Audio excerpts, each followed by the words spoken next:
अरविंद केजरीवाल जी ने उनको समर्थन दिया है। बच्चों का एक हुआ था हादसा झालावाड़ में, पूर्व मुख्यमंत्री जो वहाँ की रही है झालावाड़ से ही, वो वहाँ पे नहीं पहुंची। नरेश मीणा ने जाके वहाँ पर अनशन किया था। राजस्थान में भजन लाल जी के राज में सब भजन ही होंगे। प्रमोद जैन भाया जो है उनका तो डब्बा गोल हो चुका है ऑलरेडी। नरेश मीणा के साथ में देखिए यूथ जुड़ी है, कुछ करके दिखाएंगे अब की बार। आम आदमी पार्टी भी राजस्थान में अपनी जगह बनाएगी। अंत उपचुनाव को लेकर राजस्थान में सियासी पारा चढ़ के बोल रहा है, क्योंकि मुकाबला त्रिकोणीय हो गया है। क्योंकि अरविंद केजरीवाल ने नरेश मीणा को खुला समर्थन दिया है। अभी मुकाबला रोचक हो गया है। 11 को चुनाव होने हैं, 14 तारीख को नतीजे घोषित होने हैं। अभी मेरे साथ मौजूद है आम आदमी पार्टी की महासचिव राजस्थान से संगीता गौड़। सर, मैम कैसे देखते हैं इसको? क्या केजरीवाल ने पहले प्लान करा कर कि नरेश मीणा को बैकअप करेंगे राजस्थान में? नहीं, बिल्कुल ऐसी कोई प्लानिंग नहीं थी। ये एक रिक्वेस्ट थी जो कि नरेश मीणा जी के द्वारा ये रिक्वेस्ट कल ही आई थी। समर्थन मांगा था। समर्थन के बाद में बिल्कुल सहज भाव से अरविंद केजरीवाल जी ने उनको समर्थन दिया है और आम आदमी पार्टी के पदाधिकारी और कार्यकर्ताओं को निर्देश मिले हैं कि वो अंता पहुंचे और अंता पहुंच के वो हमारे नरेश मीणा जी की जीत में भागीदारी करें। क्या लगता है पार्टी नरेश मीणा पर दाव खेलना जा रही है, क्योंकि राजस्थान में सिर्फ उपचुनाव पे है और राष्ट्रीय मुद्दा बन चुका है? बिल्कुल नरेश मीणा जी कुछ करके दिखाएंगे, क्योंकि नरेश मीणा ही एक वो नाम है जो कि आप देखिए कि सबसे बड़ा जो बच्चों का एक हुआ था हादसा झालावाड़ में, नरेश मीणा ने जाके वहाँ पर अनशन किया था। जबकि हमारे यहाँ पे डेमोक्रेसी का राजस्थान एक हब रहा है, वहाँ पर बीजेपी और कांग्रेस दोनों रहे, लेकिन फिर भी कोई भी जाके बच्चों के लिए अनशन पे नहीं बैठे। वो जाके वहाँ बैठे। वैसे देखिए कि कांग्रेस से भी कुछ लोग पहुँचे, बीजेपी से पहुँचे, लेकिन पूर्व मुख्यमंत्री जो वहाँ की रही है झालावाड़ से ही, वो वहाँ पे नहीं पहुंची। और वसुंधरा जी को वहाँ पहुंचना चाहिए था, वहाँ पे परिजनों से मिलना चाहिए था, लेकिन वो नहीं मिली। लेकिन नरेश मीणा जी ने ये कदम उठाया और ये बेहतरीन कदम था उनका। 2023 में आम आदमी पार्टी ने राजस्थान में चुनाव लड़ा।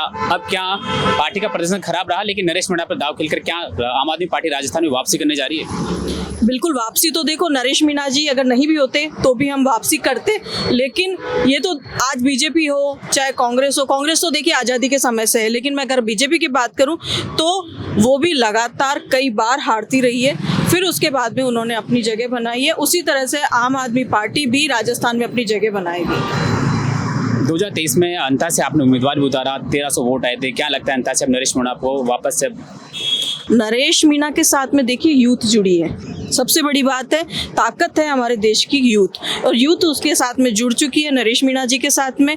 तो बिल्कुल हम तो नरेश मीणा जी के समर्थन में आ ही गए हैं, तो कुछ करके दिखाएंगे अब की बार। क्या लगता है नरेश मीणा ने आपसे पहले बात करेगी पार्टी से सिंबल चाहिए, सिंबल के लिए कुछ बात की? नहीं, ऐसा मैंने अभी पहले बताया था आपको कि अचानक हुआ और अचानक उन्होंने जो है रिक्वेस्ट की थी, समर्थन मांगा था और अरविंद केजरीवाल जी ने उनको समर्थन दिया। क्या लगता है नरेश मीणा जीत पाएंगे, क्योंकि कांग्रेस से और उम्मीदवार से दोनों क्या टक्कर ले पाएंगे?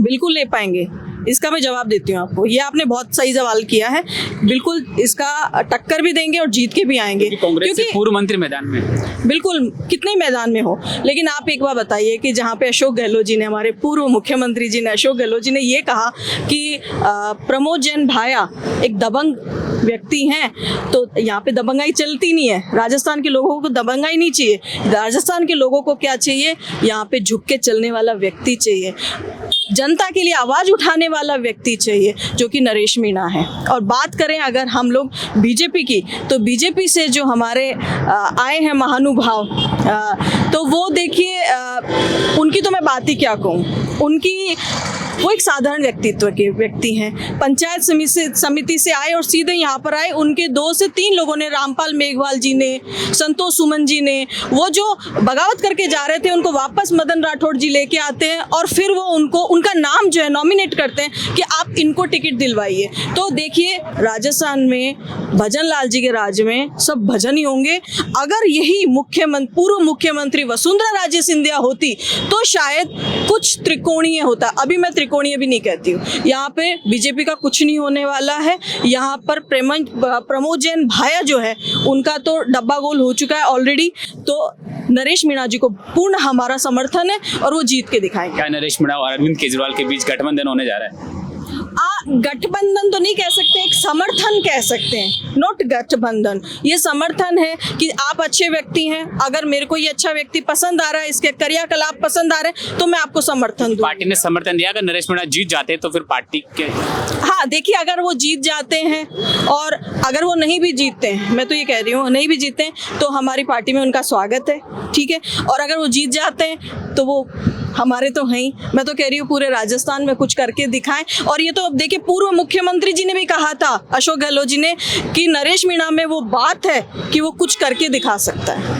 क्या लगता है आपको, ये मुकाबला नरेश मीणा सीट निकाल पाएंगे? क्योंकि 11 तारीख को चुनाव है, 14 को नतीजे आएंगे, माहौल पूरी तरह से वहाँ पर अब गर्मा गया है। बिल्कुल, देखो हर चुनाव में गर्मा गर्मी रहती है, गर्मा गर्मी यहाँ पर भी है और रहेगी। अभी ये जो चुनाव है, आप बीजेपी को तो समझिए कि उसका कुछ भी नहीं होना है। बीजेपी में अभी आप जो बात करें, प्रमोद जैन भाया और नरेश मीणा, ये दोनों की आपस की टक्कर है, क्योंकि ये बागी हैं कांग्रेस से। कांग्रेस से इन्होंने 2 बार टिकट मांगने की प्रयास किए लेकिन नहीं आए। सचिन जी के साथ में भी इन्होंने, सचिन पायलट जी के साथ में काम किया लेकिन इनको नकार दिया गया, अवॉइड कर दिया गया। तो फिर अगला क्या करेगा? अगले को कुछ करना है तो वो, हमने तो उनका समर्थन दिया, उनका बिल्कुल पूरे बहुमत के साथ में हम लोग उनके साथ खड़े हैं। दिल्ली में आपकी सरकार भी रही है, यमुना नदी को सफाई के लिए जोर जोर से आंदोलन भी चला, एक यूथ कैंपेन भी चला। अभी नरेंद्र मोदी प्रधानमंत्री के लिए छठ पूजन के लिए जो वहाँ पर एक आर्टिफिशियल यमुना साफ नदी बनाई गई, इसको लेकर क्या कहेंगे आप? देखिए, मुझे आपने खुद ने एक पत्रकार होकर एक बहुत बढ़िया शब्द खुद ही बोल दिया, आर्टिफिशियल नदी बनाना। एक फिल्टर करके पानी को, साफ पानी को आप बना रहे हो, किसी की आंखें फूटी हुई तो नहीं है, सबको दिखाई दे रहा है। आप अरविंद केजरीवाल जी को बार बार पिंच कर रहे थे कि आपकी यमुना साफ नहीं है, यमुना साफ नहीं है, कितनी फैक्ट्रियां आके मिलती है, कितना गंदे नाले, आपका तो मलमूत्र मिलने लग गया।